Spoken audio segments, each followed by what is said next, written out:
Safu sita. Kulia geuka.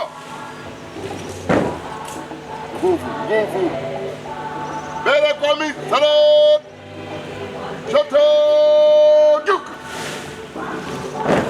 Jamani, miongoni mwa watu ambao huwa nawaheshimu sana ni wakufunzi wa kijeshi. Mtu anaweza kujiuliza kwa nini waheshimiwe sana. Wanaheshimiwa kwa maana ya kwamba hakuna kazi ngumu na yenye kuchosha mwili na akili kama kumbadilisha mtu kutoka asili, historia, maumbile na mazingira yaliyomlea na kumkuza hadi kuwa askari mzalendo kwa taifa lake.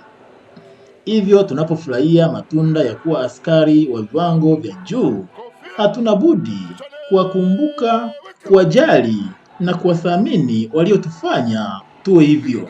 Kumbuka, ulipofika chuoni kwa mara ya kwanza kwa ajili ya mafunzo ya awali ya kijeshi, ni wakufunzi hawa walikuamsha kutoka kwenye usingizi mnono kwa filimbi bigula ili ukimbie mchaka, lengo likiwa ni kukutengeneza kutoka kwenye ugoigoi, legelege na hatimaye kuwa kiumbe jasiri, mwenye nguvu, anayejiamini.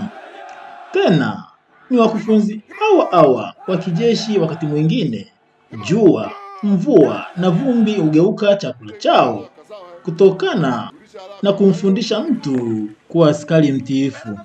Ni wakufunzi hawa wa kijeshi huamka usiku wa manane na kuviacha vitanda vyao na mashuka katika mazingira yenye kijiubaridi kwa lengo la kumpika askari mlinda nchi.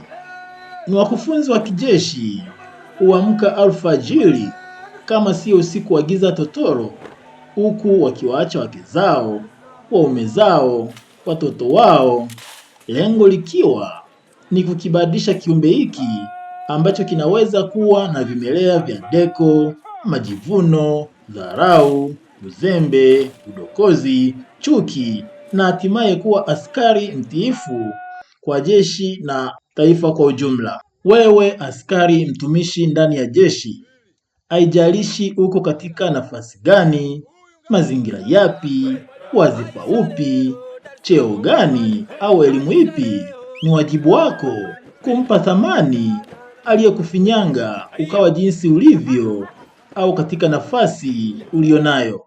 Tunawapongeza sana, tena sana, wakufunzi wa kijeshi, na muendelee kulitumikia jeshi na taifa zima kwa ujumla kwa kuzingatia kuwa hata mkuu wa jeshi anatambua thamani na uwepo wenu. Kofia kichwani, weka.